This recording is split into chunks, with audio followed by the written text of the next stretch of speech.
termination in honeybee is described as a haplodiploid method. Okay, in which the females are diploid. That means the females are produced as a result of fertilization, whereas the males are haploid because they are produced without fertilization from the ova. That means when the ova are not undergone fertilization, that unfertilized ova, which have got haploid set of chromosomes, that ova will develop into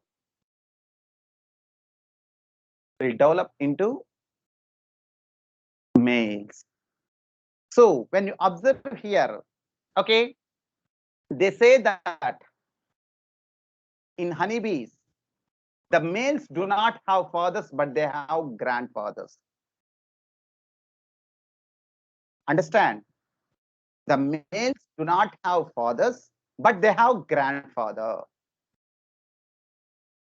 Okay, how we can explain this statement means,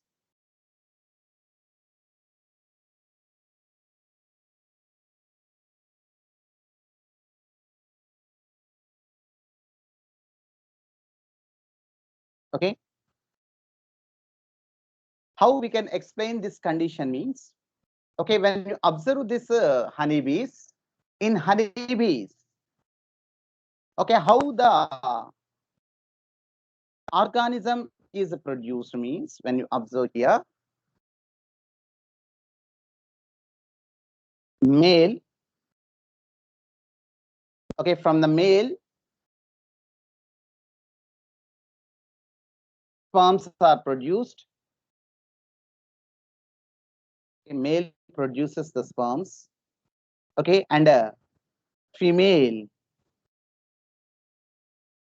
produces the ova. Okay, female produces the ova. Okay, and now what happens?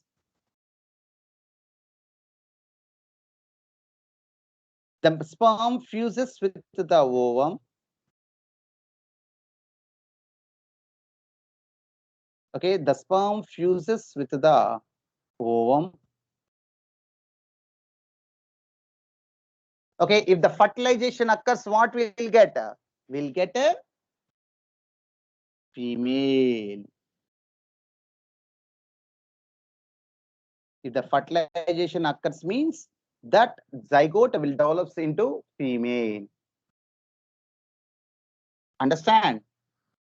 Okay, the male parent, okay, that is the drones, okay, will produces the sperms, and the female, okay, that is queen bee, will produces the ova. Okay, when these sperms and ova will fuse, okay, that is so that means from the sperms we'll get a n chromosomes, and from ova also n number of chromosomes. So n plus n totally will get a 2n number of chromosomes. So female is having 2n number of chromosomes. 2n means that is diploid. That is diploid. Now when you observe here, the female which is diploid will undergo meiosis. Okay, will undergo meiosis, and produces ova. And this ova, if they have not undergone fertilization,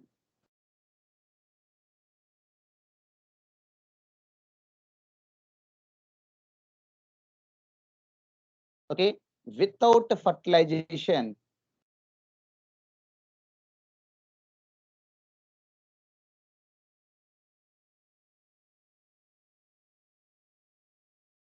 so without fertilization,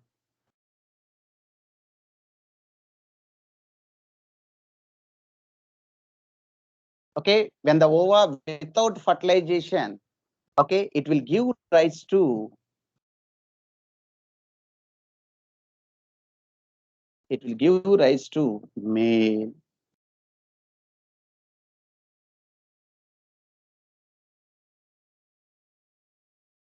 Okay, it will give rise to male. So males are produced only from ova. So the ova are having only number of chromosomes. That is a haploid.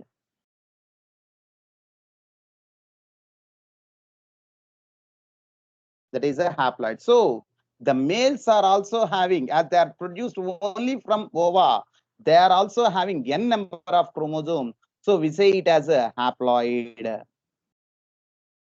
So the males are also haploid. The males are also haploid. And now we can see here. So I said one statement now. Okay, the males are having grandfathers, but they do not have fathers. Or we can say the males do not have fathers, but they have got a grandfather. Why? How we can say that means? Okay, for the production of the male, there is no involvement of male. Here, any male is involved? No, sir. No. No.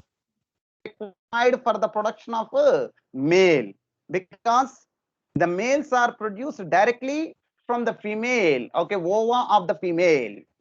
When the ova is not undergone fertilization, okay, directly the males are produced. So for the production of the males, there is no requirement of male parent or male organism.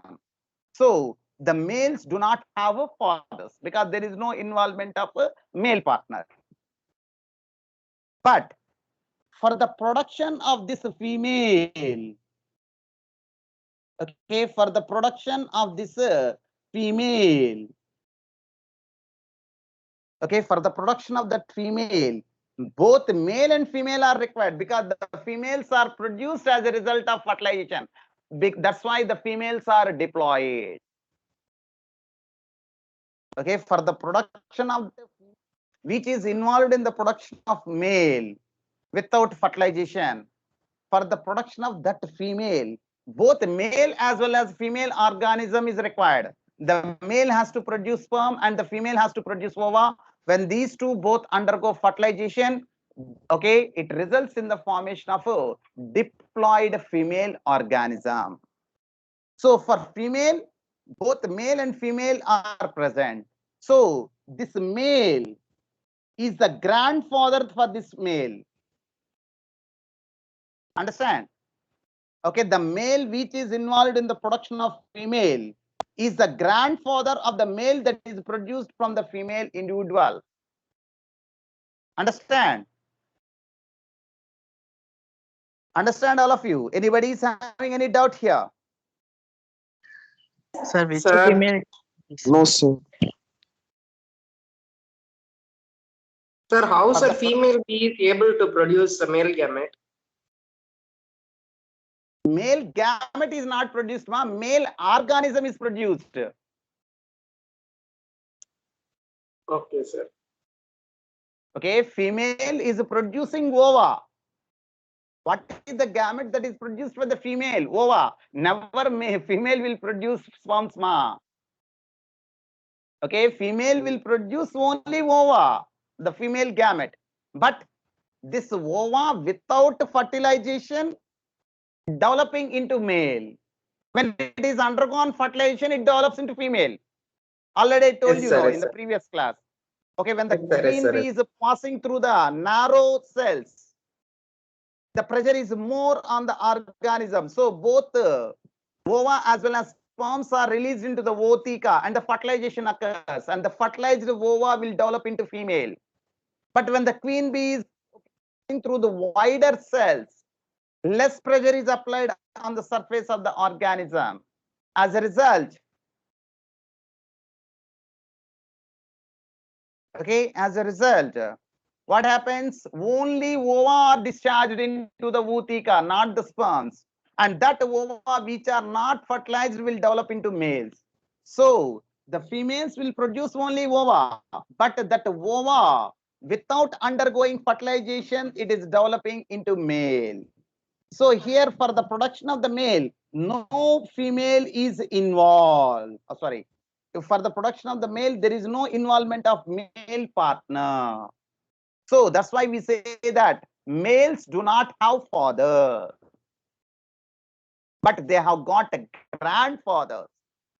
Why? Because for the production of the female mother, okay, there is both male partner as well as female partner, because females always produce from fertilized eggs only. Okay, females always produce from fertilized eggs. So both male and female partners are involved. So this male which is involved in the production of female, okay, that male is considered as the grandfather of the male organism or male offspring that is produced.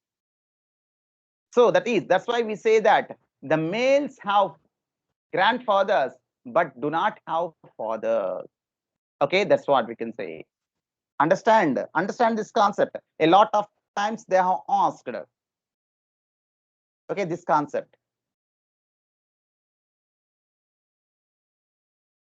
Why? Because the females are because the males are haploid, produced from unfertilized eggs.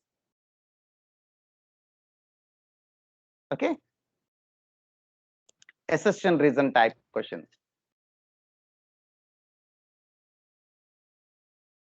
Anybody is having any doubt here? That is what we can see here. So the sex determination in honeybee is based on the number of sets of chromosomes an individual receives. That means depending upon the sets of chromosome, if diploid female, if haploid male. So an offspring formed from the union of sperm and an egg develops as a female, either queen or worker. And an unfertilized egg develops as a male, that is called drone, by means of parthenogenesis. The process of formation of new organism from unfertilized eggs, we call it as the parthenogenesis. This means that the males have half the number of chromosomes than that of a female. Okay, when compared with the male and female, the males are having half the set of female organism. That is the male. Okay, the females are diploid, whereas the males are haploid. That means the males have the half the number of chromosomes than that of the female. So the females are diploid, having 32 chromosomes, and the males are haploid, that is having 16 chromosomes. So the diploid number of chromosomes in the honeybee is 32.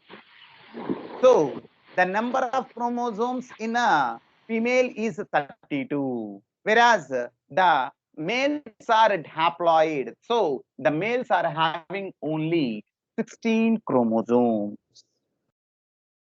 The males are having only 16 chromosomes. Okay, so this method of sex determination is called, this is called as the haplodiploid sex determination, and has special characteristic features such as males produce sperms by mitosis. So as the males are haploid, so the males will produce sperms or gametes only by mitosis. Here in, okay, we all know very well, that means while we are discussing okay about meiosis in +1, we have said very clearly, okay, meiosis never occur in haploid cells. Meiosis occurs in a diploid cells.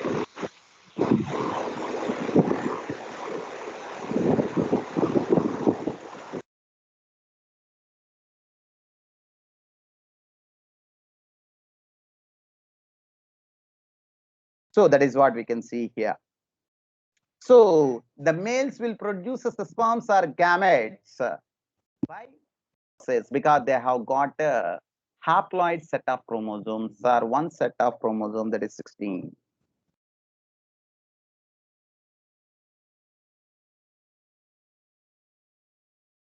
Okay, this is called haplodiploid sex determination system and has special characteristic features such as the males produce sperms by mitosis. They do not have father and thus cannot have sons, but have a grandfather and can have grandsons. So that means the males do not have fathers, but they have got grandfather. Okay, but they do not have sons, but they have got grandsons. Because the males, okay, for the product, okay, that for the production of male organism, male is not involved, no, only directly from the female. So as they are not involved, not have sons. But for the production of female organism, male is required. So they have got grandsons.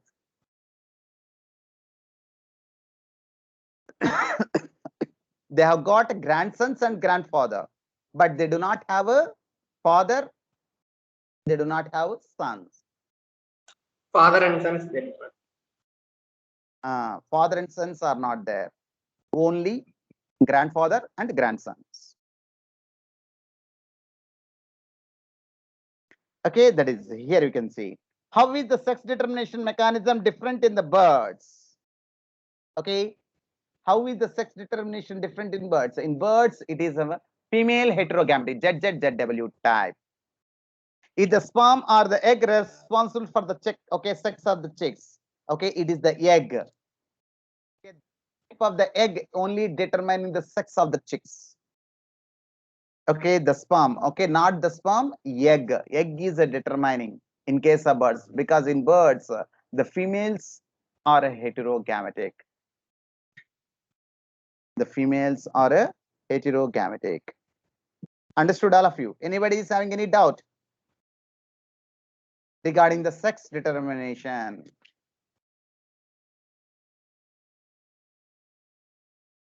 Okay, and next for tomorrow's, not tomorrow.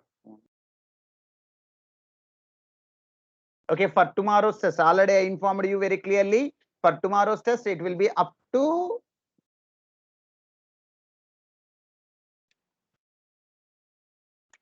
pleiotrophy. Okay, pleiotrophy, polygenic inheritance, and next chromosomal theory of inheritance of two genes,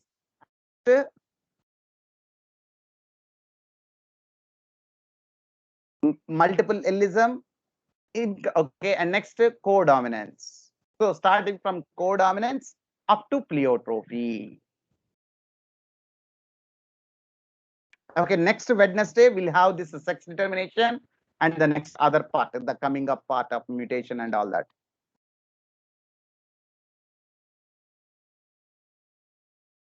Okay, that is. Anybody is having any doubt regarding the sex determination?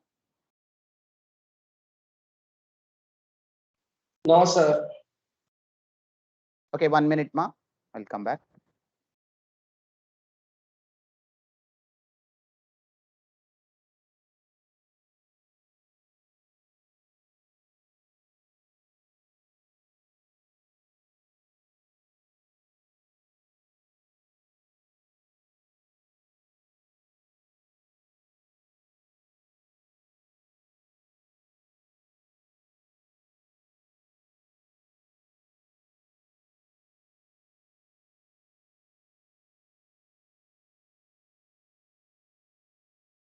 And next, there is another type of sex determination, ma, like a XXX0 type. In case of female heterogamety, also we'll find another type of sex determination, that is a ZZZ0 type, in which the females will produce, okay, in which the males have two allosomes, whereas the females are having only one allosome and the other allosome is absent. That is called as a ZZZ0 type. In this also, the females are heterogametic. Okay, in this also, the females are heterogametic, whereas the males are homogametic because they possess two Z chromosomes, whereas the females possess only one Z chromosome and the other Z chromosome is absent.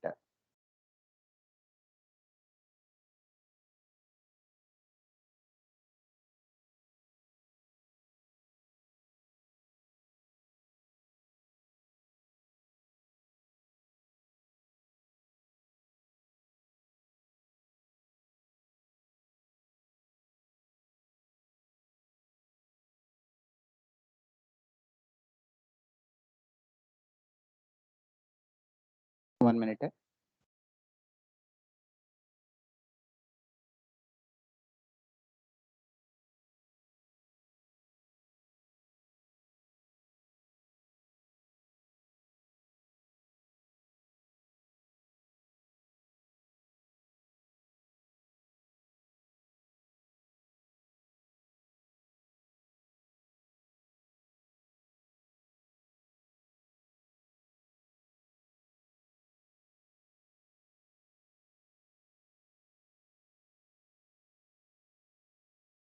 Okay, such a type of sex determination with a ZZZ0 type in which the females are having one chromosome less. Okay, it is observed in butterflies and moths. Okay, butterflies and moths. Moth, a type of insect. Okay, in butterflies and moths, we'll find female heterogamity with females one chromosome less. That is ZZZ. Okay, remember this one. Note it down and remember. Okay, where we'll find this female heterogamity with ZZZ0 type means it is observed in butterflies and moths. In butterflies and moths, the type of sex determination is a ZZZ0 type. Okay, if you are representing as Z means it represents a female heterogamity. Remember, if it is a male heterogamity, we have to designate as a XXXY or XX. Okay, if you are representing as X means it refers to male heterogamity. If you are representing Z means it indicates female heterogamity. Okay, that is okay. These are the different types of sex determinations we'll observe in case of animals.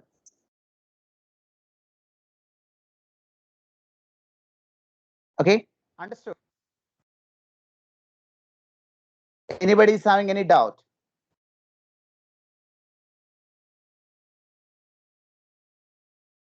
And next, coming to the next topic, that is the mutation. Okay, next, coming to the next topic, that is mutation. Mutation is a phenomenon. Okay, mutation is a phenomenon which results in alternation of DNA sequences and consequently results in changes in the genotype and the phenotype of an organism. Okay, mutation is a phenomenon which results in alternation of DNA sequences and consequently results in changes in the genotype and the phenotype of an organism. So that means if any alternation occurs in the DNA sequence, it reflects on the genotype and the phenotype of an organism. Okay, such an phenomenon we are calling it as a mutation. So the alternation of DNA sequence which results in the change in the genotype and the phenotype of an organism is called a mutation.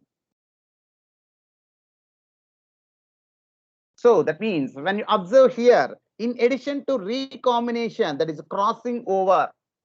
Okay, while undergoing meiosis.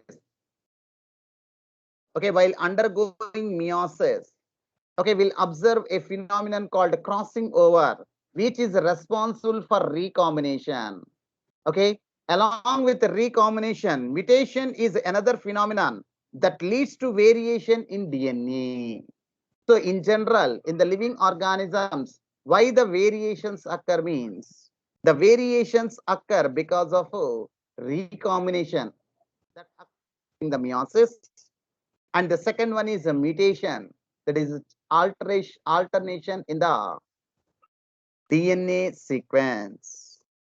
And this phenomenon we are calling it as a mutation. Okay, so and this results in a variations in DNA, that is change in the genotype and phenotype of the organism.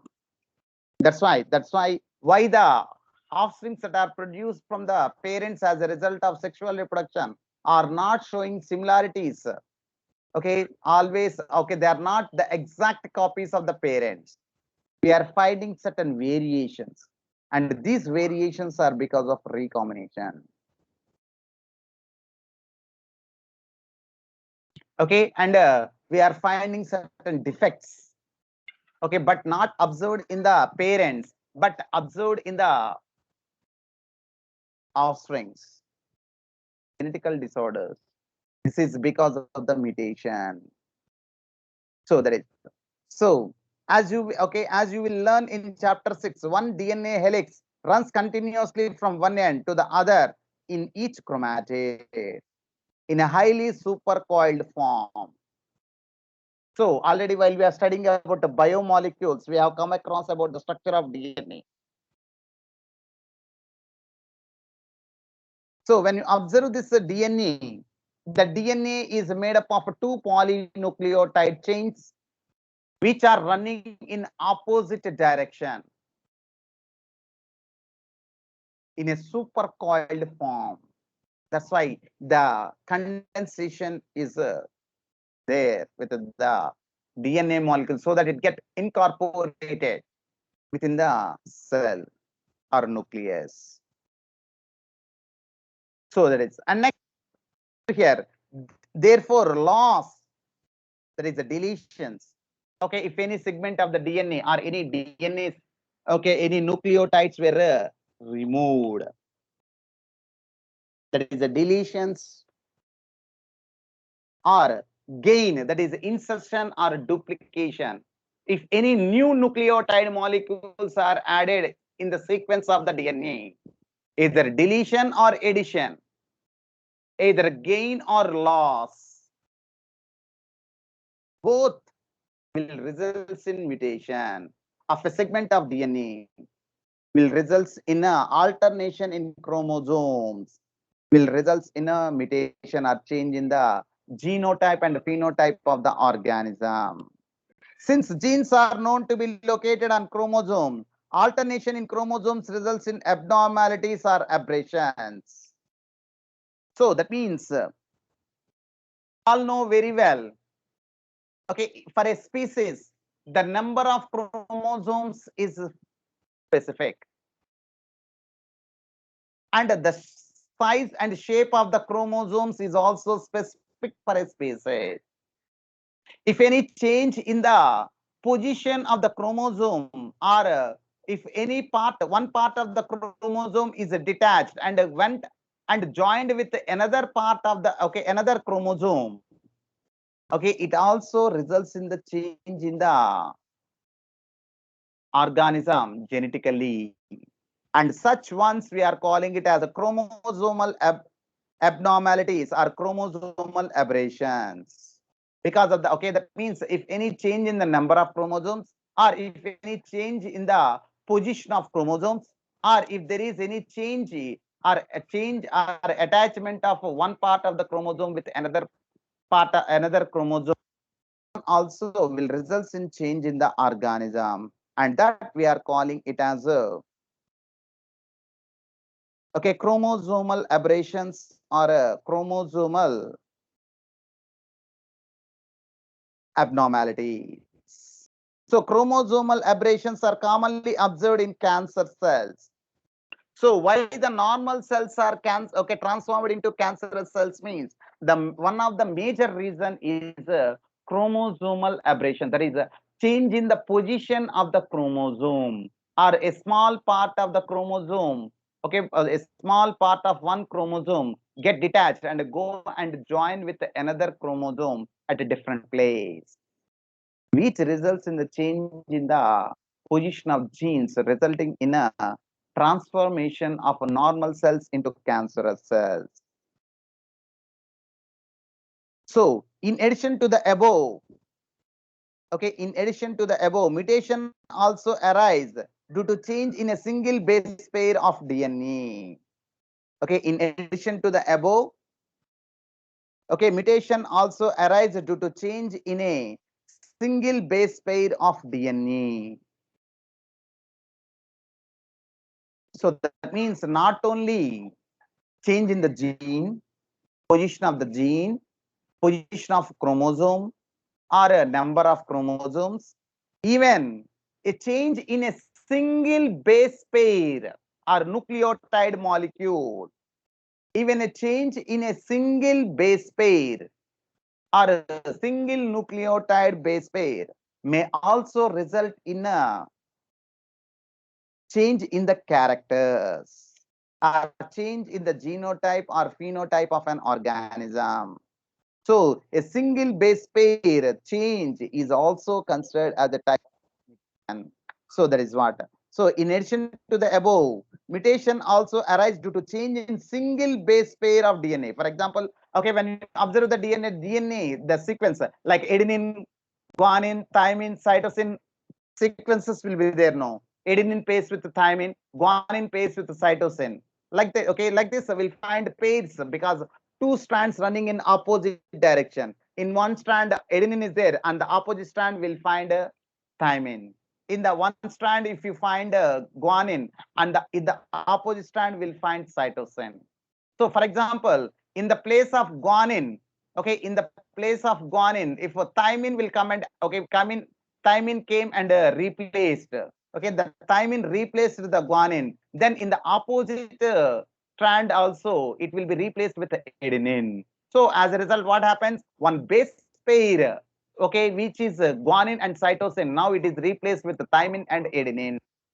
So the single change, okay, single change in the base pair, okay, see, okay, change in the single base pair, a change in the single base pair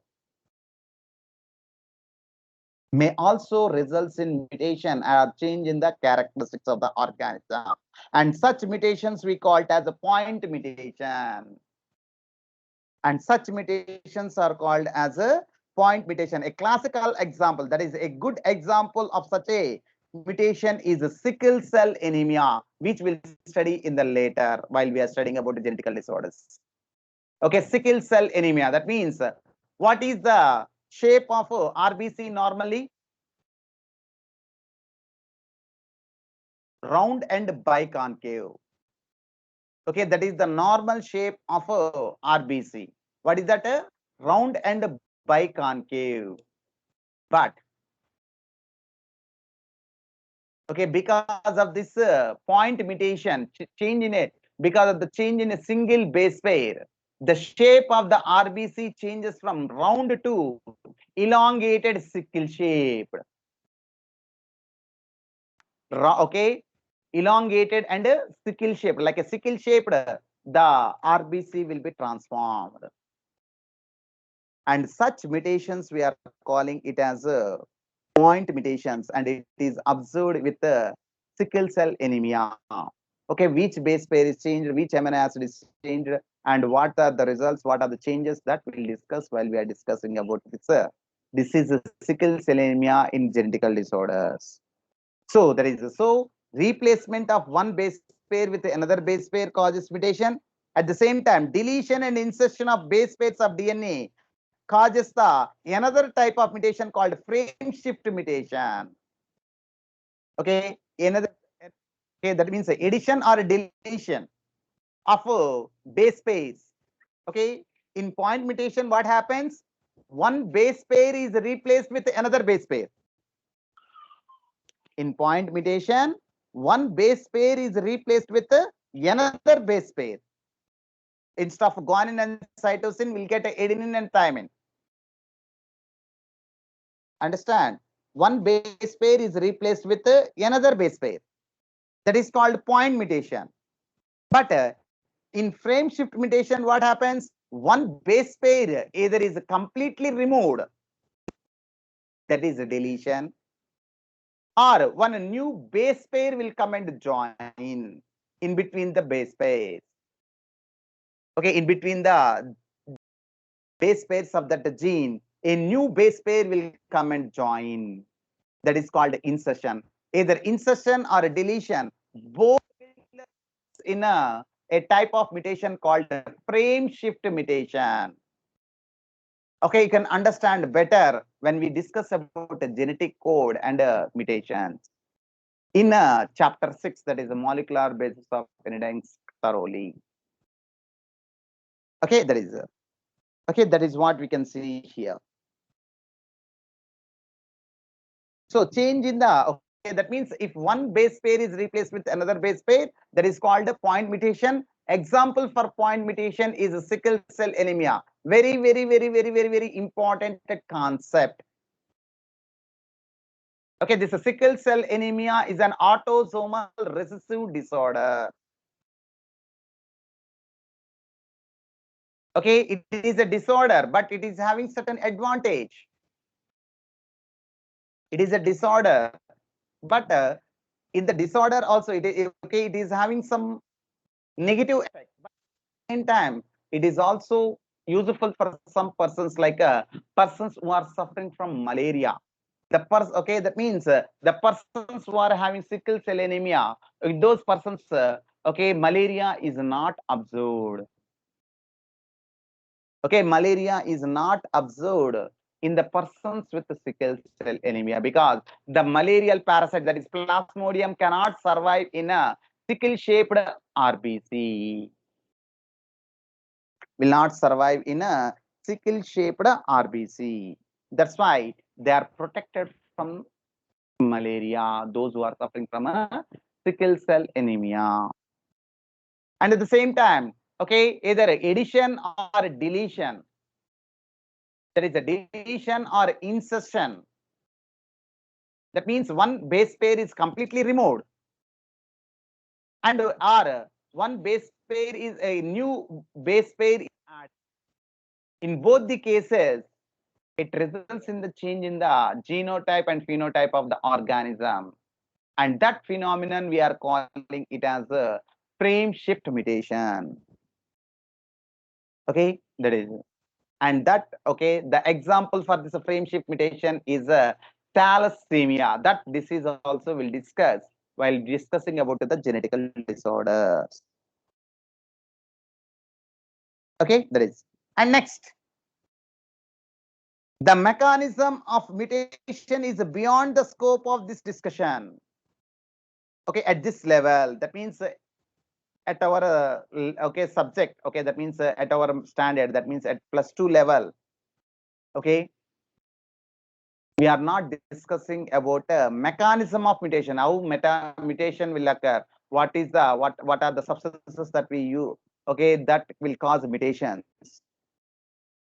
Okay, how process of mutation can occur. Already, while we are studying about strategies for enhancement in food production, okay, we have come across certain mutational breeding. Okay, by using certain chemicals, will bring certain mutations in the organisms and bring certain new characters. Okay, will incorporate certain new characters in that organism. Okay, that is okay. So when you go to higher education, we can, okay, you can study how this okay, mutation will happen. So that is, so it is beyond our scope, okay, at this level. So however, there are many chemical and physical factors that induce mutations. Okay, there are different okay, chemical and physical factors. Chemicals like colchicine, chemicals like okay, tar, chemical that is a polypropylene.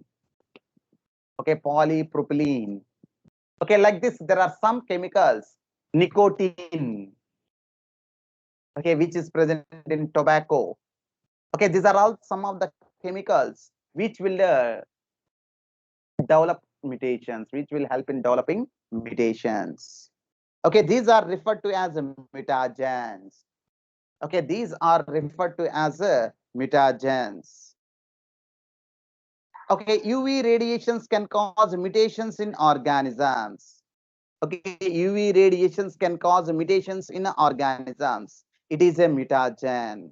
So the physical, okay, these are physical, UV rays, X-rays, gamma rays, okay, when they are continuously exposed, okay, radioactive rays, okay, these are the different rays which are physical factors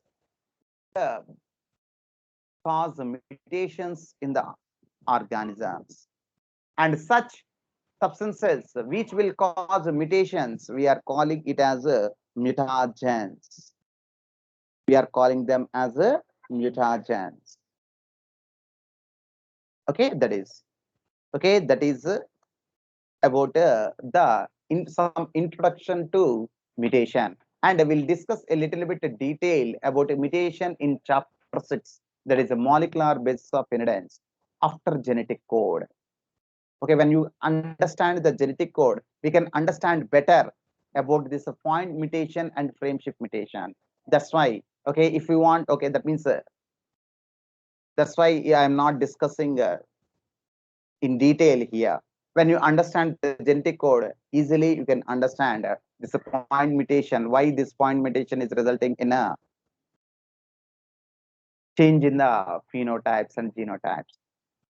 And at the same time, this frame shift and frame shift mutation, how this frame shift mutation is responsible for a change in the character. That we can understand better when you understand the genetic code. Okay. So while okay, at that again we have got mutations, the same concept again discussed, but in detail a little bit. Okay, that we'll discuss in the next class. Okay, that is okay. Tomorrow, okay, I'm not going to take the class. Okay, I will be on leave. So Monday, okay, we'll continue the class. Okay, now.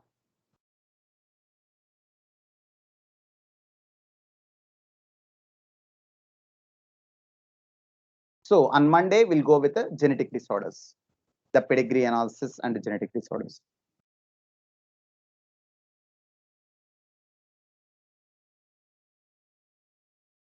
Okay. Anybody is having any doubts? Yes. And tomorrow, okay, tomorrow morning you are having the test, and it will be up to pleiotrophy. Okay, if you can't, okay, if few questions may come from the previous topic also, some 2 or 3 or 4 questions related to this. That's why we can't ignore that one, because they are all one-to-one related. So some concepts may get mixed up, so don't worry. So okay, go through that previous topics also once again, and go thoroughly with the new concept that is present for the tomorrow's syllabus. Okay, more questions will come from this new topic only. Okay, only a few questions, 1 or 2 or 3 questions will come, because we can't ignore, because they are all related like this. Okay, so the question paper will be shared, okay, tomorrow morning.